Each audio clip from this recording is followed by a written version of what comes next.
Transmitting from the Mojave Wilderness in Joshua Tree, California, now is the time for Desert Oracle Radio, the voice of the desert.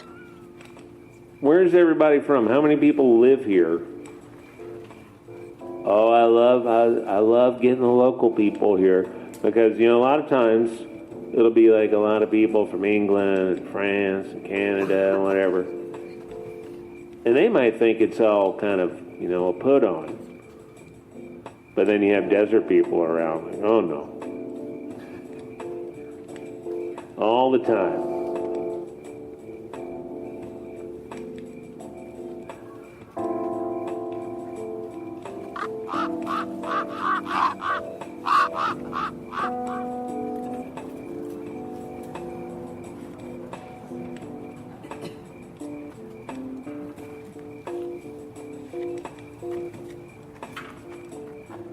I'll tell you a weird one that happened in this county.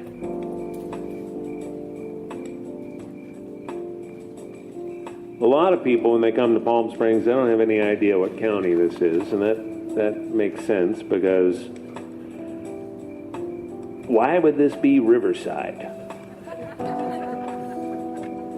And yet, welcome to Riverside County. You drive up the grade to Joshua Tree, you get about halfway there through the death chute.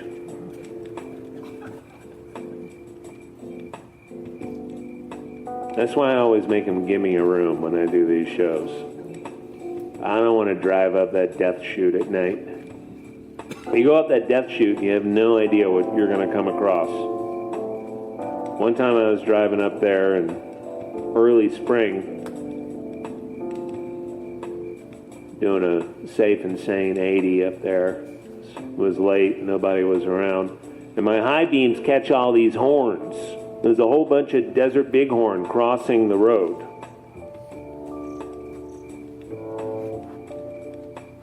I don't tell that story to my wildlife biologist and park ranger friends because they would scold me. But I did not hit the bighorn. I slowed down and watched them all pass and then kind of like hop straight up the rock face opposite of the 2 lanes of northbound traffic. Sometimes you'll be driving up there and everybody's doing the usual thing, which is some people driving 30, some people driving 50, 60. Some Marines who came down to Palm Springs and got a motorcycle or a Pontiac sports car, they're doing about 100. But then it'll look like kind of like a spaceship crashing, coming down onto the road. And then you realize it's a convoy of Marine vehicles headed up to 29 Palms. And I don't know if this is part of the training or what, but it seems like about every third vehicle breaks down driving up that grade. And so they're pulled over here and there, and you got guys out on the road waving flashlights and things.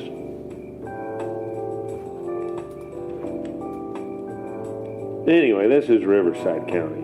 Once you cross up there, you're in San Bernardino County. San Bernardino County is so big it does not end until Arizona and Nevada. And yet the county has only apparently 2 or 3 employees.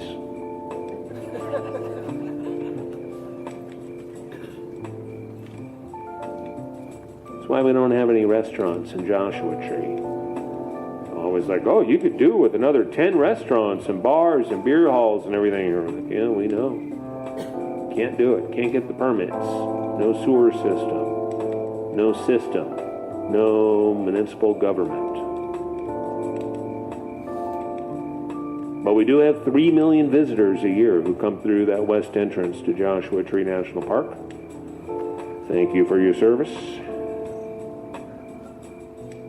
Be nice to get a little more of your tax money when you're up there, but they don't really give it to us. So. That's why everybody's always opening up Airbnbs. You run into an old friend, how you doing? Doing all right. It's a little rough right now. I'm living in my truck. You have that nice house over there. Yeah, it's an Airbnb.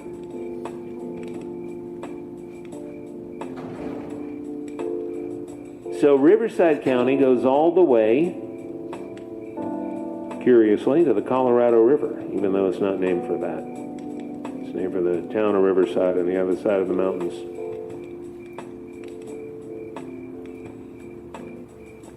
And out there on the Colorado River, that's some real harsh, hot, dry desert. You know, it's green for about 10 feet by the river. But otherwise, it's a rough environment. So you've all heard of Wyatt Earp. Wyatt Earp got around.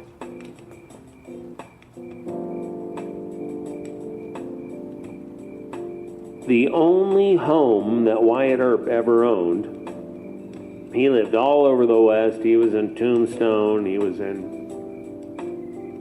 Tonopah. He went to every gold mining, silver mining town. Good card player. Not that good as sheriff, but somebody was always in need of a sheriff somewhere. Well, he married an entertainer, a prostitute. And she was a real smart, interesting character, and she kind of stabilized him. And so they owned their first home together out in a little place called Vidal, V-A-I-D-A-L.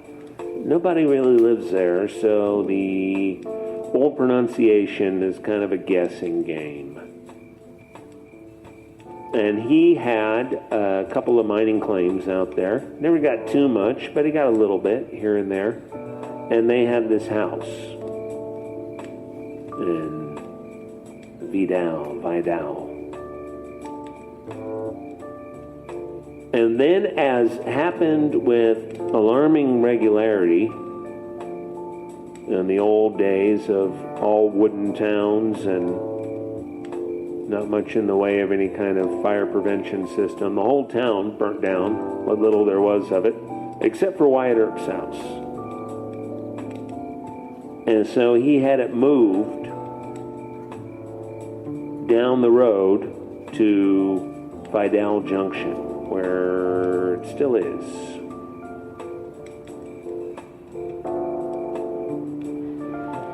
So this is a place that few people visit.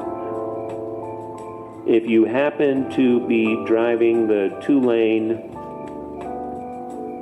from Yuma to Needles, on up to Nevada, Laughlin, etc., along the river, you'll go through it.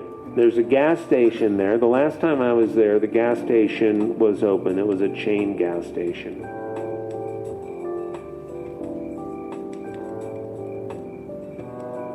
But when the interstate started opening up in the 70s in the Southwest, all of a sudden a lot of these little towns just dried up. Like Amboy. Anybody been to Amboy?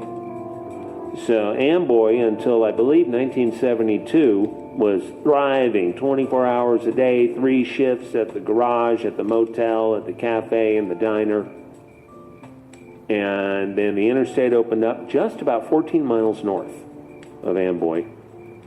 And just overnight, it was over. So what you see there, what's there today, they got the neon up, you know, the old Roy's neon sign is beautiful.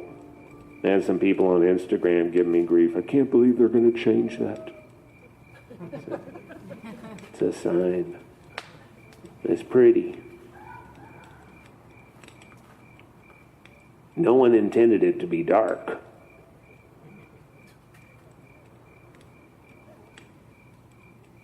So what's up there of Amboy, that's what's left after the owner at the time.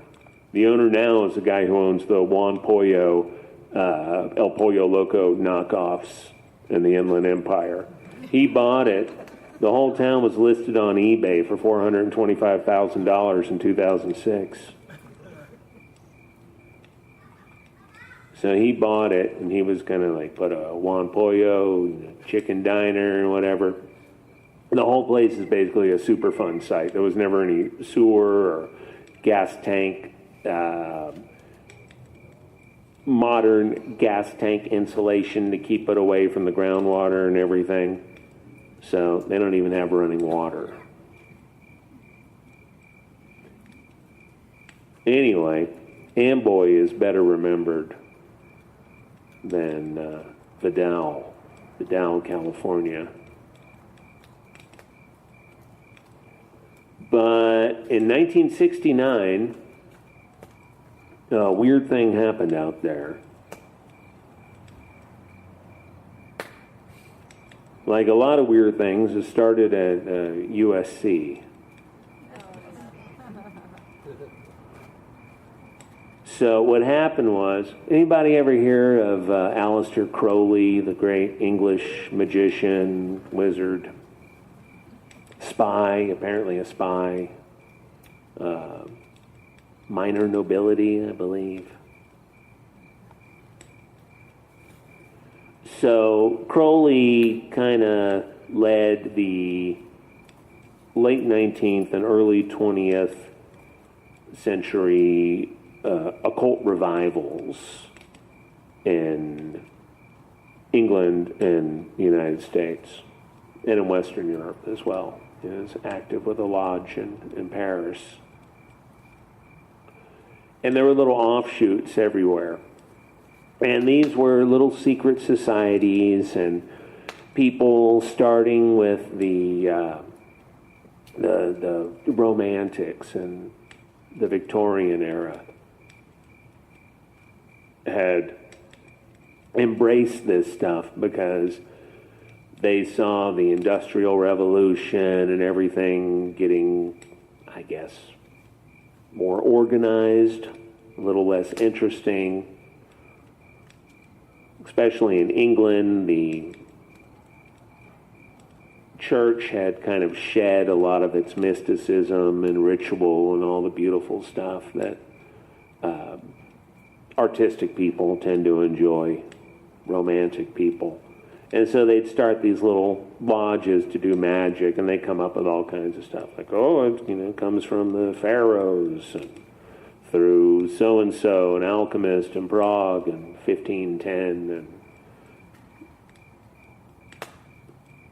so these things spread around a bit, and they found a very eager audience in Southern California. Southern California is an absolute nut house for all this kinds of stuff in the 20th century. As people moved out here from their established communities, their friends, their churches, their social clubs, their identities, and they came out here because the railroads used to send the empty trains back to Chicago and the East Coast and the Midwest filled with oranges and pamphlets. And the oranges were from Pasadena and Riverside later. And the pamphlets were what would become Sunset Magazine. And it was like, come on out. This is the promised land. You're out there, you're going to breaking your back shoveling snow for 9 months of the year in Des Moines or whatever. Come on out. So they would, and they'd move into these weird little developments that are now all like $800,000 houses, even though they're still 300 square feet, and like Hawaiian gardens and whatever. And they'd come out there and be like, the sun, yeah, the palm tree. And they had nothing to do. And they had nothing to believe in. And the dread set in. And so they all started looking for something. So science fiction started booming out of L.A. And UFO groups and metaphysical groups started booming out of San Diego.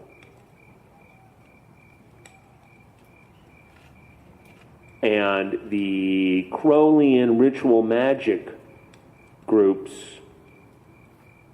started attracting the innovators and the kind of creative, kind of nutty people.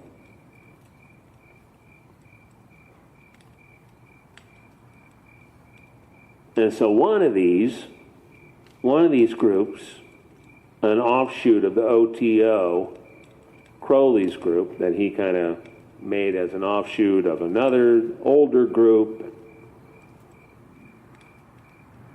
They were a bunch of kind of bohemians and kind of proto-hipsters.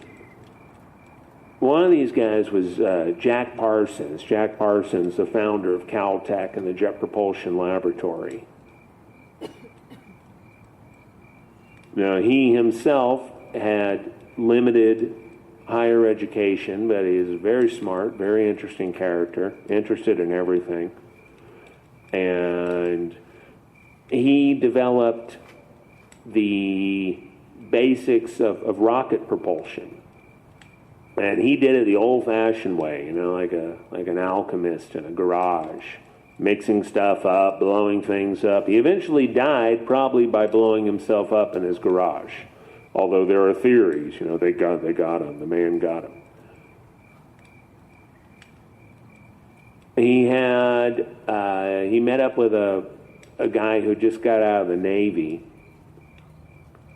named L. Ron Hubbard. And Hubbard was a science fiction writer. There are all these science fiction magazines, you know, Fate and Amazing Stories. And so all these science fiction writers would gather at this crazy cafeteria, Clifton's in downtown Los Angeles. It was like Disneyland. You been there? It's crazy. They made a go of it. They reopened it. In fact, the guy who organized the deal so that they could reopen 11 years ago,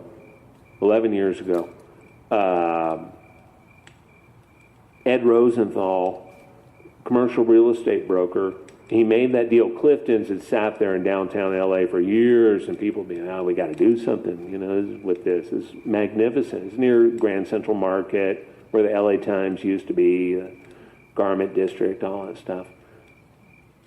And he made a deal to get Clifton's reopened, this place that had been this kind of Disneyland cafeteria where all the little groups would meet, you know, the bridge groups, the metaphysical groups, because nobody had anywhere to meet, so they go meet at this weird place that looked like the Jungle Cruise ride at Disneyland.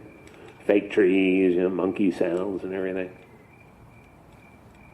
And the owners, and this comes from Charles Bukowski, he said the owners were such good people that during the Depression, they would not turn anybody away. Anybody who came in to eat there would be fed. And if they had, 5 cents, that's what the meal would cost. So this guy, Ed Rosenthal, he makes this deal in 2009, drives up to his favorite place, Joshua Tree, to have a day hike in celebration. People used to go get some martinis and hookers or whatever. But, it's a different time. It's a healthier time.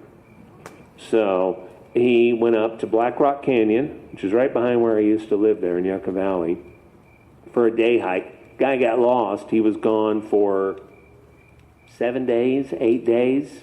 Helicopters, search and rescue all the time. He'd been there many times, but he'd come in August. It was monsoon season. He got distracted. He lost his sense of direction. It was much more humid than it usually is. The guy ended up wandering almost all the way down to Desert Hot Springs. That's how turned around he got. He had written out his will on his hat, on his sun hat. And he was, dear wife and son, this goes here, whatever, goodbye. And a helicopter happened to go over, and he had a little mirror that was part of some little thing he had in his pocket, some little reflective thing, and he managed to make a signal, and they got him, and he survived. Anyway, that's not what we're talking about.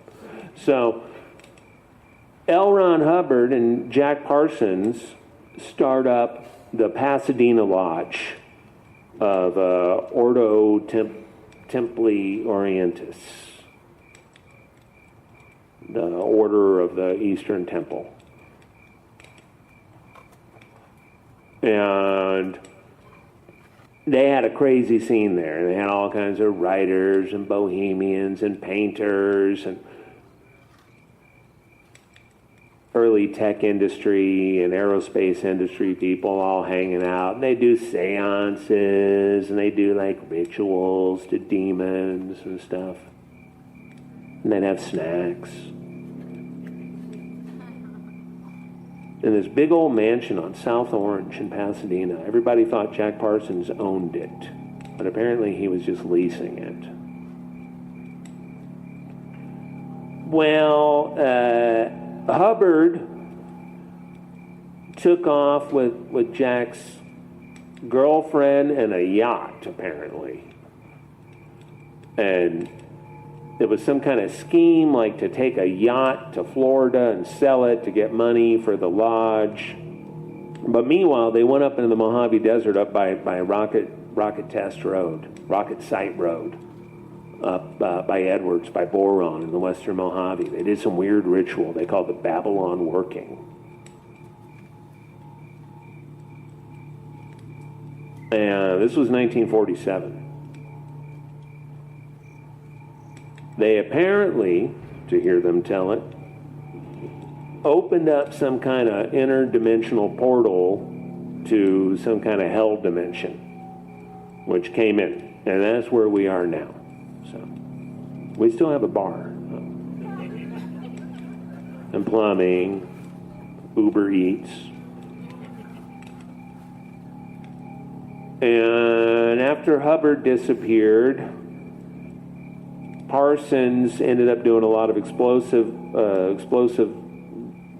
effects work for movies in Los Angeles through his own little business, because he got pushed out of the business he started, which was Aerojet, which became JPL, Jet Propulsion Laboratory, which became Caltech, which runs all of our robots on all the various planets. Did you know Mars is the only planet we're aware of that's completely occupied by robots? There's something like 22 robots, most still functioning a little bit. So the lodge kind of petered out.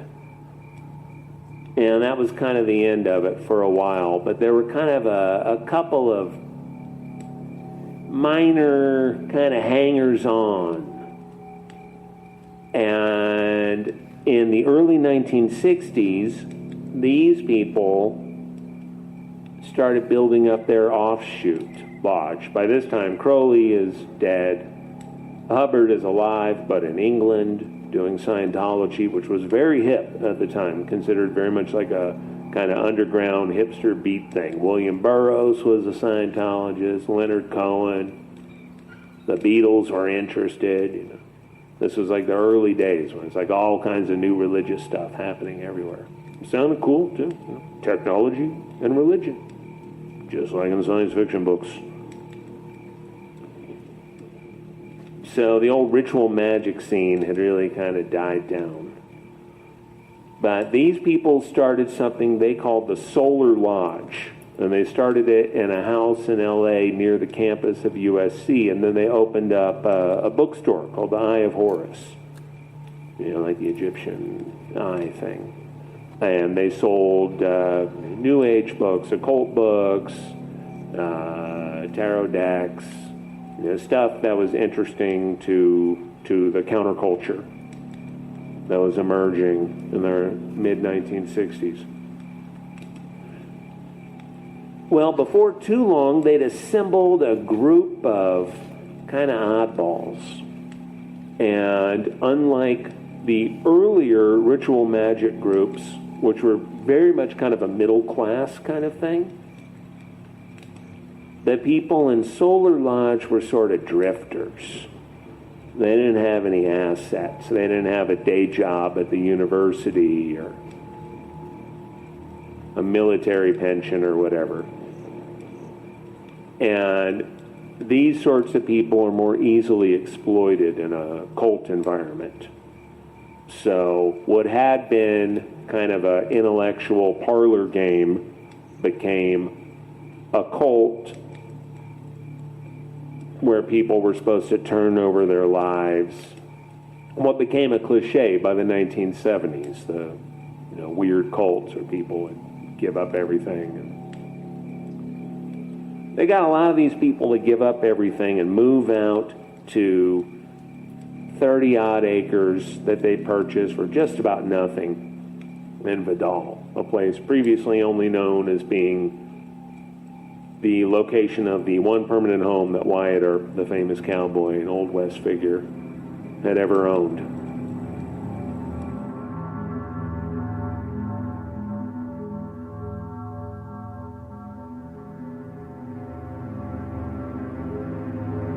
Night has fallen on the desert, and somehow it was 5 months ago when I last got to tell some campfire stories.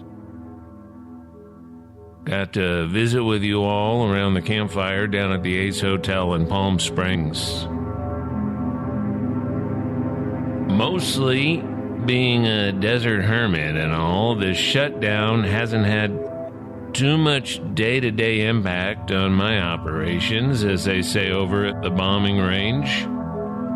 Money's always tight, and there were hardly any restaurants open to start with up here in the high desert. But it's just such nice campfire weather right now. I guess I just miss seeing your smiling and/or terrified faces lit up by the firelight and the whiskey. What a goofy world. Well, at least you know what you've always suspected. Nobody else knows what's going on either. This is episode 91, by the way, which means our 100th episode is coming right up in mid-July if we keep our nose to the grindstone and work hard every day. We want to do something, some sort of event in mid-July, late July. Got to figure out when and where, safe and sane, etc. What a drag everything has become. It's all right, though. It's going to be better on the other side. We'll make it that way. Lord knows nobody's going to do it for us.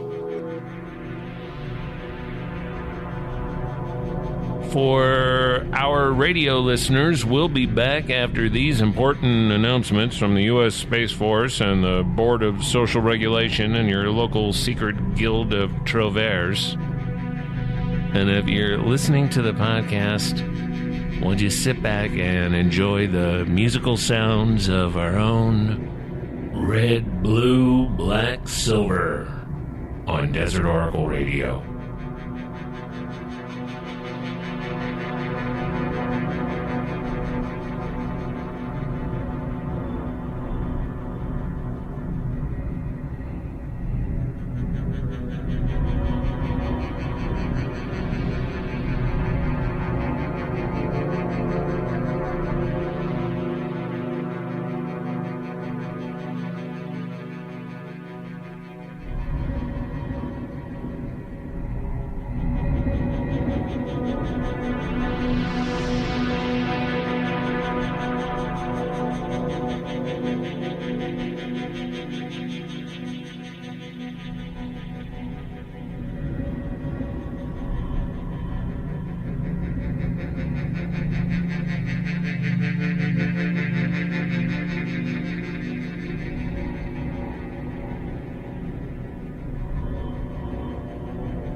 Transmitting from the Mojave Wilderness in Joshua Tree, California, now is the time for Desert Oracle Radio, the voice of the desert. Welcome back to Desert Oracle Radio. I'm your host, Ken Lane. Let's get right back to our campfire story about the Solar Lodge out in the hot-as-hell desert crossroads of Vidal, California. They bought the gas station, they bought the motel, they bought the garage, and they operated these things with, well, if you've ever been up to the high desert and you have a car problem or something and you pull into some garage and you think, I don't even think these people are mechanics. That was the scene. And they had them all living out in this kind of shanty town that they built out of junk and plywood, tarps. And so people were out there and they had kids, they had little kids. And they'd separate, very common in cults, they'd separate the children from the parents.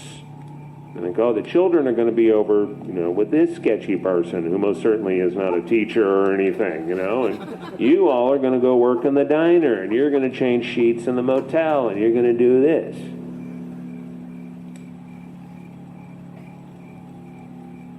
Now, what they had that was of most value to them is they had a bunch of Aleister Crowley's personal papers, diaries, spell books, things like that. These were things that they had accumulated because they had this bookstore that dealt in kind of the mass market stuff for the regular people, and like a lot of bookstores, used bookstores, then they've got the expensive stuff for the collectors. So like Jimmy Page from Led Zeppelin is a famous collector of Aleister Crowley books. Now, he's born and raised in London, suburbs of London, lives in London to this day. He didn't find those books there. He found them when his band would be based in Los Angeles and West Hollywood for months at a time. And he'd go scouring the New Age and occult bookstores and buy all this stuff. So LA was known for having all this stuff. They had a trove of this stuff in a shed, in kind of a barn shed kind of thing. A little boy who had been separated from his parents and kind of kept with these other kids and mostly just left to roam around the desert and the heat, had gone in there in one way or another, nobody knows exactly what happened, and he was the only one there. A fire, maybe he was playing with matches, I don't know. A fire started, and a lot of these Crowley papers burnt up. And so the cult leaders were livid. And this is 1969. This is not, Victorian era. This is not children working in Liverpool sweatshops or whatever.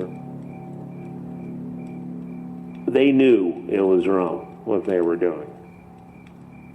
They took this little boy and they tried to get him to admit that he was part of a plot, that he was trying to destroy this important stuff, to ruin the Solar Lodge. And he's just a little kid. I think he was 7, 6.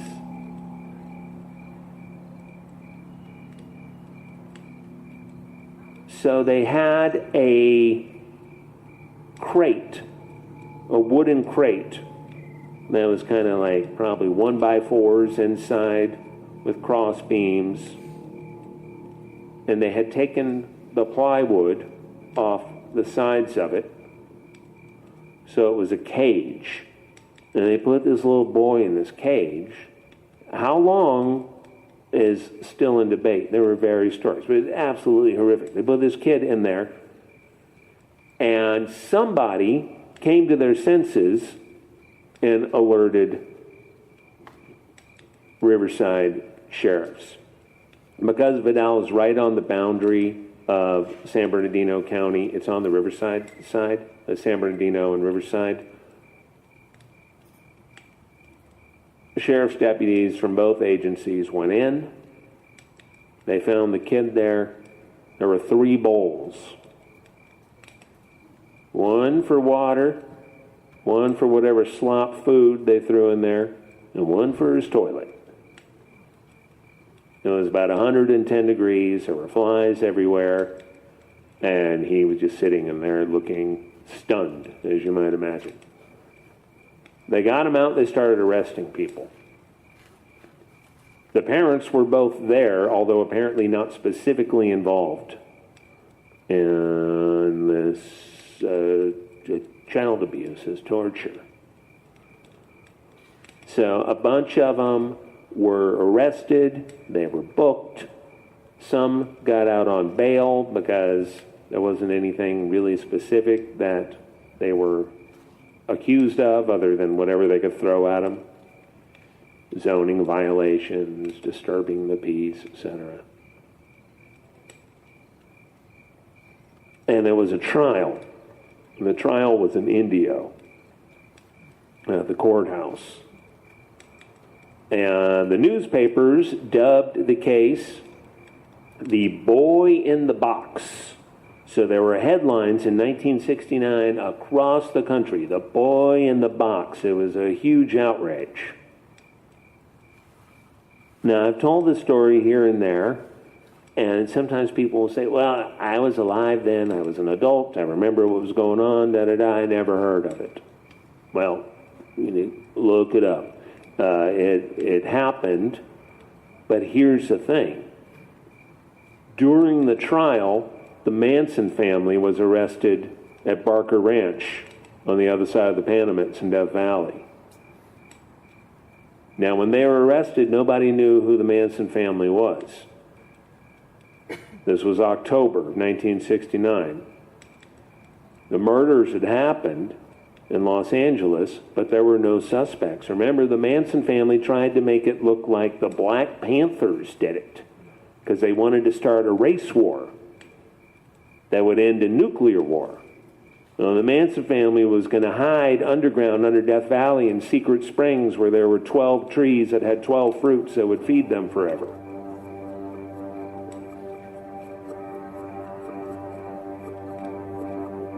So the little boy took the stand, which is insane to think about. And apparently, if it was on television, there is no evidence left today. Most TV news wasn't recorded then.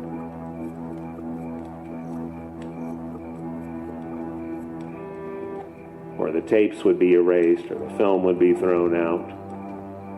It's kind of like the internet now. Remember we got the internet? It's like, oh, we're going to have everything, all data, all information forever. And it's like 3 years later, all my pictures are gone. Because MySpace closed.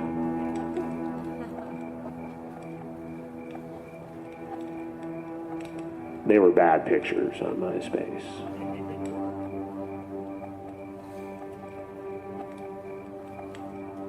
So what ended up eclipsing the actual story of the boy in the box was the fact that Charles Manson had passed through the Solar Lodge, both in LA and supposedly, although no hard evidence because people came and went out of there, they were drifters out of the Vidal camp, cult camp.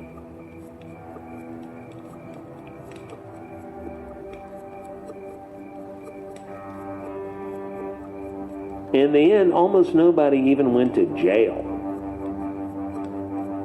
The people scattered, charges were dropped, sloppy police work, lack of evidence, testimony that was questionable.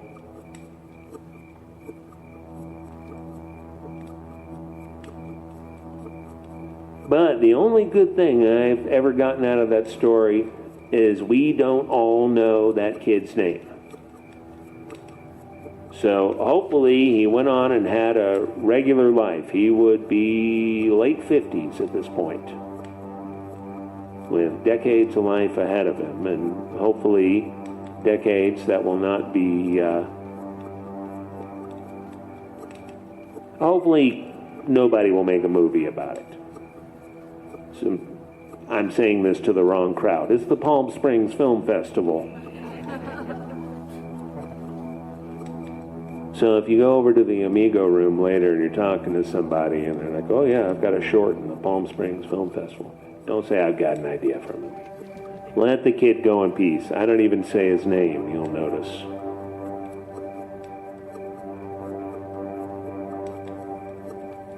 So it's weird sometimes to think about the California desert and how there are things that happened in this desert during that time that are eclipsed simply because there were much crazier, much more insane, much more violent and psychopathic things happening in the California desert at the same time.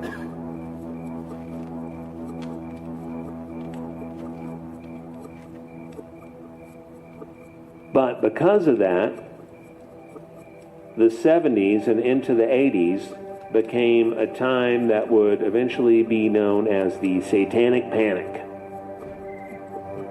By the mid-late 1980s, the local TV news would be all over it if a 12-year-old drew a pentagram in the dirt at middle school because it was on the back of his Rush album or whatever. I don't want to say anything against Rush. I don't even think they did that. If they did, I'm sure it was literary.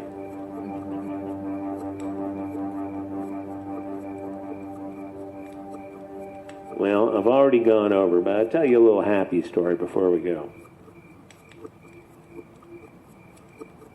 The place that used to be known as the Desert Wasteland, where the Manson family was captured. They weren't captured for murder. They were captured for stealing some dune buggies and vandalizing a national park sign. Thank God they were dumb. Because they got away with murder, multiple murders, and they might have never been captured because nobody knew who they were, what they looked like. Nobody was going to go get the Beach Boys and say, who do you think killed these people? The Beach Boys were like the only people who knew. Dennis Wilson in particular.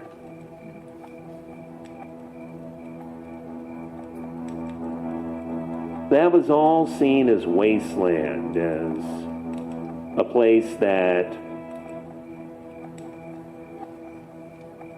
had no hope, that had no use, that had no use for mankind.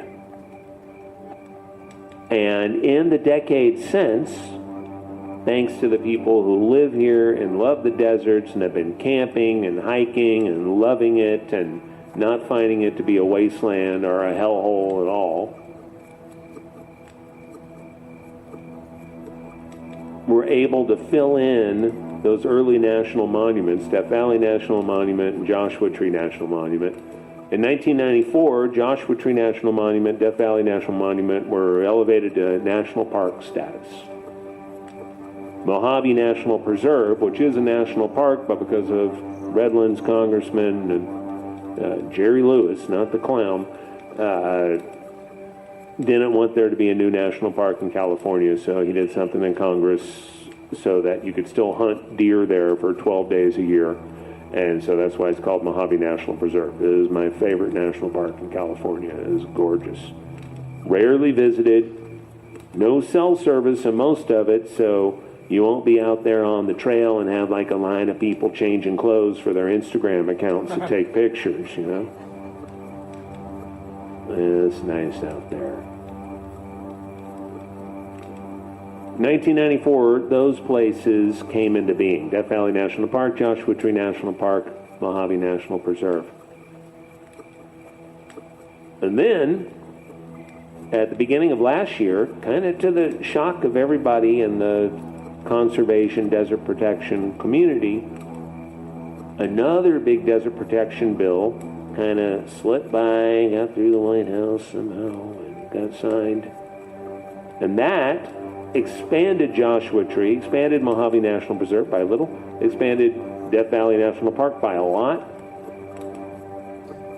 made hundreds of thousands of acres more wilderness, protected mountains, forests, desert valleys, mostly dry waterways that occasionally have a little water now and then.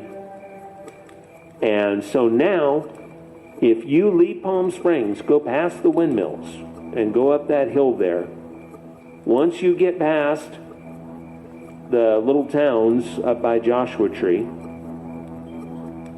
that is desert wilderness all the way to Las Vegas and all the way up to Inyo and Mono County up in far eastern California in the White Mountains. It's the second largest protected desert on Earth after the slightly bigger desert preserve on the southwestern edge of the African continent. If you've ever seen all those beautiful pictures of those old buildings filled with sand on the coast and everything, that's the only one bigger. So enjoy it, use it. You're going to see crazy animals, especially if you get out of your car and walk a few feet. You don't have to walk far. You're going to see a denser Joshua Tree forest in Mojave National Preserve than anywhere in Joshua Tree National Park. I mean, they're crazy. You know, they're like 3-4 stories tall. What happened? Joshua trees up in Joshua Tree National Park look like poles with a couple of kind of yucca things at the top. The desert biologist Edmund Yeager, who used to live in this canyon right here with a bunch of bohemians and painters and free love people in the 20s, 100 years ago. He is the one who established that there are actually 2 Joshua trees. There's the one we're used to out here from Victorville and Antelope Valley to Yucca Valley, Landers, all of that. And then there's the one in the preserve and on the Arizona Strip, the subspecies, which now has his name in Latin at the end of it. They're different. They look different. They've been separated across the low Mojave for a long time. Now, there's lots of rare and unique birds, and there's people with 5 or 6 pairs of binoculars hanging off their neck, and they can barely close the Subaru doors. It's crazy. And they do the bird counts and everything. And sometimes they can kind of make you feel like kind of a poser just because you're walking around looking at a bird, you know. Hey, a roadrunner. Don't let them. Roadrunners are great. Roadrunners are strange and wonderful birds, and if you have one on your property, you have, well, I think it was Audubon who called them nature's comedians. They're very charming and funny, except for when the baby ground squirrels are born. Hide the kids, because they're little T-Rexes, and they ain't kind to the baby ground squirrels. You see 8 or 9 one day, and then there's 2 or 3, and then there's 1, and luckily they breed in high numbers. The main bird you're going to see out in the desert is the common raven. And once or twice I've heard some kind of bird nut complain about ravens, and I just won't have it. Ravens are the most intelligent of the corvids. The corvids are the most intelligent of all birds, and that means they're smarter than about 73% of people. They can make tools. You can amuse yourself on YouTube for hours watching videos of ravens making tools. And they don't just make tools, they make toys. One of my favorites is a snowy roof somewhere, and a raven got a lid off a tub of yogurt and took it up to the top of the roof and then stands on it and sleds down the roof. And then hops off, and the yogurt lid falls down. It goes down and gets it. It did it enough times that the person who lived in this house was able to go inside, get a video camera, come outside, stand at the right distance, and get it doing it another 4 or 5 times. They're delightful. And there are corvids in Japan, lots of videos that have gone around for years where they come up on top of a tunnel and they drop these hard nuts so that the trucks will drive over and crack the nut. And then once the truck is gone, they go down and chomp, chomp. The same raven that we have in the desert here is the same species of raven that is in the Edda, the Old Norse mythology, where we get Thor from, and all of that. You know, Thursday, that's for Thor. Should always say Thor's Day. Wednesday is for Woden or Odin. Odin was the chief paternal god in Norse mythology. Now, Odin was a god, but he was a realistic god. He could not be everywhere all the time. Kind of like the God in the Old Testament, you know, in Genesis and the Garden of Eden. It's like Adam and Eve do all kinds of stuff because God wasn't there. And then, you know, he'd come, oh, he's coming. And apparently he'd walk in. They don't say what he looks like or anything, but Odin was like that as well. But Odin had something that the God of Genesis did not have. Odin had 2 ravens who were his familiars. And they were named Thought and Memory. And they would go out into the great cold north and bring him information. What was going on? What are these people doing? What are these? You need to do something over here to help these people. These people flooded out, etc. Thought and memory.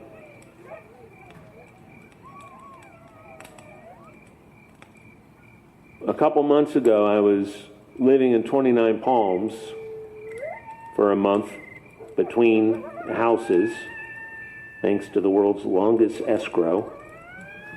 And so I'd never lived in 29 Palms. I love 29 Palms. I thought, all right, I'll sublet this little house for a month here and wait it out.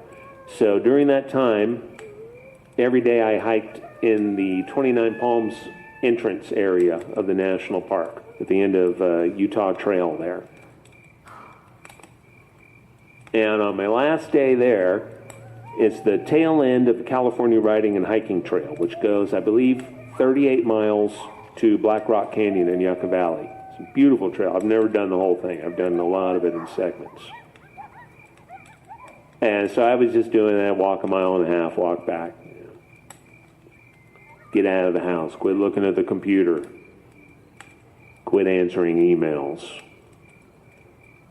And so I'm coming back, and there's a raven in a dry wash.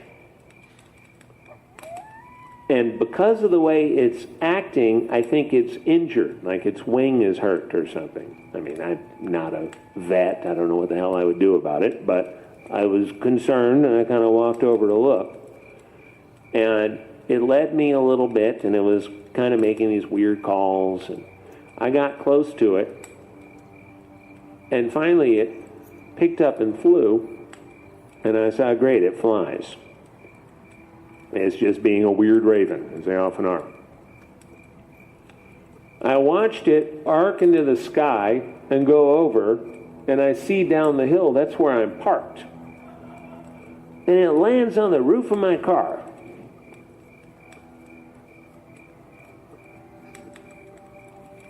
And I thought, well, it's time to go. The raven would like me to leave. So I left, and I haven't been back yet. Thanks for coming, everybody. Happy New Year. Good night.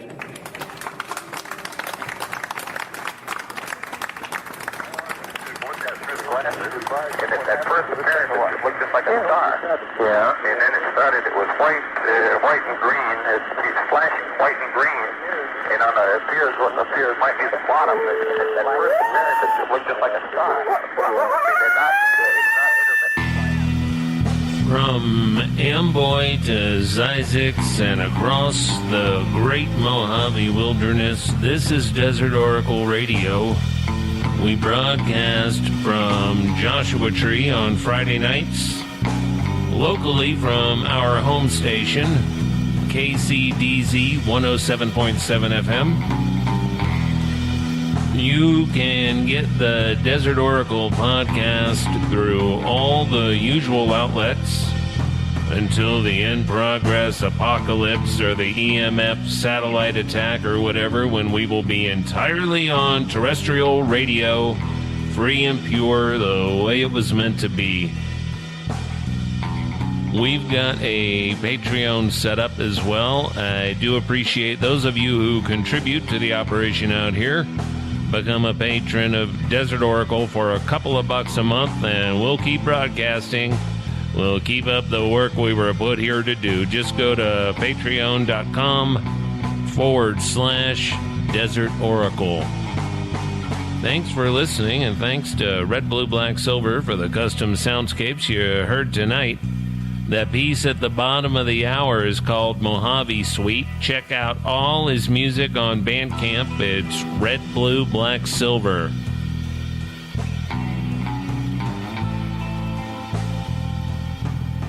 Be mindful. Be thoughtful.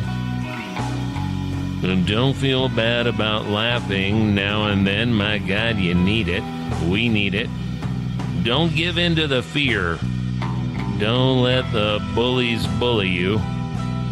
Know your neighborhood and know your neighbors. We're all gonna need each other a lot more in the days and nights ahead.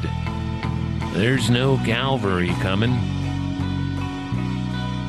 Be your own cavalry. You and your people. Be all you can be.